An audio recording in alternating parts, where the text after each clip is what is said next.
வணக்கம் நண்பர்களே, தமிழக அரசியல்ல முக்கியமான செய்தியை இந்த பதிவில் பார்க்க போறோம். டிவிக்கே 108 தொகுதிகளை ஜெயிச்சிருக்காங்களே. விஜய் 2 தொகுதி, பெரம்பூர், திருச்சி கிழக்கு, இந்த 2ல் 1 விஜய் ரிசைன் பண்ணணும். எந்த தொகுதியை ரிசைன் பண்ணுவார்? திருச்சி கிழக்க ரிசைன் பண்ணுறதுக்கு சான்ஸ் இருக்குது அப்படின்னு ப்ரெடிக்ட் பண்ணுறாங்க. பொறுத்து இருந்து பார்க்கலாம். இப்போது விஜய் ரிசைன் பண்ணிட்டாருன்னா 108ஆக இருக்கக்கூடிய டிவிகேவுடைய சீட்ஸ் எண்ணிக்கை 107ஆக குறையும். ஒரு தொகுதி வேக்கண்ட் ஆயிரும். அப்போது 233 டோட்டல் சீட்ஸு, மெஜாரிட்டி மார்க் 117ஆக குறையும். டிவிகேவுடைய ஸ்ட்ரென்த்தும் 108லிருந்து 107ஆக குறையுமா? அப்போது இன்னும் 10 எம்எல்ஏக்கள் டிவிகேவுக்கு சப்போர்ட் பண்ணால் மெஜாரிட்டி மார்க்கு. விஜய் முதல்வராக பதவி ஏற்பதில் சிக்கல் கிடையாது. ஏன்னா சிங்கிள் லார்ஜஸ்ட் பார்ட்டி டிவிகே தான். சிஎம் ஆயிடுவார். சட்டப்பேரவையில் யாராவது நம்பிக்கையில்லா தீர்மானத்தை கொண்டு வந்தாங்கன்னா சிக்கல் வந்துடும். அப்போ இதை சால்வ் பண்ணணும்னா மெஜாரிட்டி மார்க்குக்கு மேலே ஒரு 2-3 எம்எல்ஏக்கள் கூடுதலாக டிவிகேவுக்கு இருந்தாங்கன்னா, டிவிகேவுக்கு சப்போர்ட் பண்ணாங்க அப்படின்னா அடுத்த 5 வருடம் சுமூகமாக விஜய்னால ஆட்சி செய்ய முடியும். டிவிகேவுக்கு யார் சப்போர்ட் கொடுக்க போகிறது? கம்யூனிஸ்டா, காங்கிரஸா, தேமுதிகவா, பாமகவா, விசிகவா? இது மாதிரியான குழப்பங்கள் நீடிச்சுக்கு இருக்குது. ரெண்டாவது என்ன பார்க்க போகிறோன்னா, ஒன் இண்டியா ஒரு தலைப்பு செய்தியை வெளியிட்டிருக்காங்க. 101 தொகுதிகளில் அதிமுக டெபாசிட் இழந்துட்டாங்க அப்படின்னு சொல்லிட்டு ஒரு ஷாக்கிங்கான ரிப்போர்ட்டை ஒன் இண்டியா பத்திரிகை வெளியிட பெரிய பரபரப்பை ஏற்படுத்தியிருக்கு. அதிமுக சப்போர்ட்டர்ஸு இது ஃபேக் நியூஸு, இன்னும் உறுதியான தகவல் எதுவும் வெளிவரலை, அதுக்குள்ளேயே ஒன் இண்டியா அடிச்சு விட்றாங்க, 101 தொகுதியிலெல்லாம் டெபாசிட் இழக்கலை அப்படின்னு அதிமுக நிர்வாகிகள் விளக்கம் கொடுக்க பத்திரிகையிலே வந்திருக்குல்ல. ஆய்வு செய்யாமையா அவங்க இந்த ஆர்டிக்கிள் எழுதியிருப்பாங்க அப்படின்னு ஒரு டிபேட் நடக்குது. இது 2.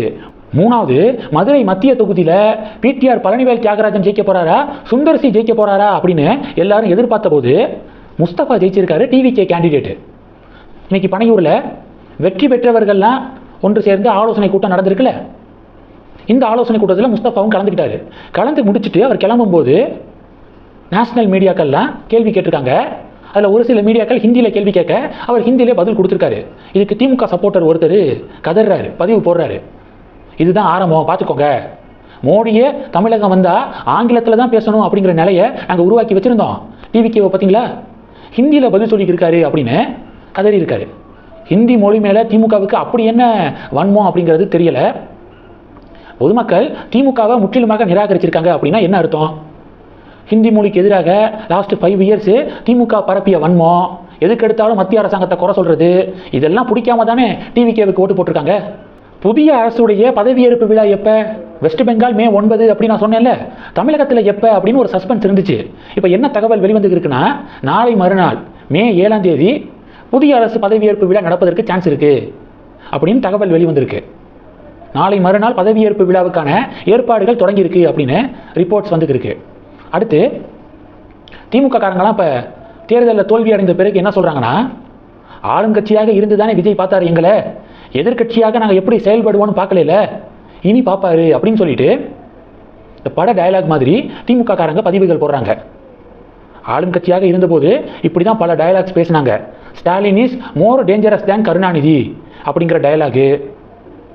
இது டெல்லிக்கும் தமிழகத்துக்கும் இடையேயான மோதல், தமிழ்நாடு போராடும், தமிழ்நாடு வெல்லும், இப்படி என்னென்னமோ டயலாக் பேசினாங்க. எதுவும் மக்கள் மத்தியில் எடுபடலை. இப்போது எதிர்கட்சியாக நாங்கள் எப்படி செயல்படுறோம் மட்டும் பாருங்கள் அப்படின்னு இப்போது பதிவுகள் போட்டுக்கு இருக்காங்க. சட்டப்பேரவையுடைய எதிர்கட்சி தலைவராக உதயநிதியை ஆக்க திமுக ஆலோசனையில் இருக்காங்க. சட்டமன்றத்தில் எதிர்கட்சி தலைவராக வேணால் உதயநிதி ஸ்டாலின் செயல்படலாம். ஆனால் களத்தில் வலிமையான எதிர்கட்சி தலைவராக அண்ணாமலை தான் செயல்படுவார். 2021 to 2026 சட்டமன்ற எதிர்கட்சி தலைவராக இபிஎஸ் இருந்தார். ஆனால் களத்தில் அண்ணாமலை தானே ஸ்ட்ராங்காக பர்ஃபார்ம் பண்ணார். திமுகவுக்கு பல குடைச்சல் கொடுத்தாரு, நெருக்கடி கொடுத்தாரு. அதனால் மறுபடியும் பாஜக மாநில தலைவராக ஒன்ஸ் அண்ணாமலை அப்பாயிண்டட் ஆனோன்னே அவர் தான் அடுத்த 5 வருஷத்துக்கு எதிர்கட்சி தலைவர் அப்படின்னு பாஜக தொண்டர்கள் ஃபயர் விடுறாங்க. இந்த செய்திகளை பற்றி உங்களுடைய பார்வைகளை மறக்காமல் கமெண்ட் பண்ணுங்கள். தொடர்ந்து கணக்கில் இருங்க. அடுத்தடுத்து நிறையா பதிவுகளை பார்க்க போகிறோம். நன்றி. ஜெய் ஹிந்த்.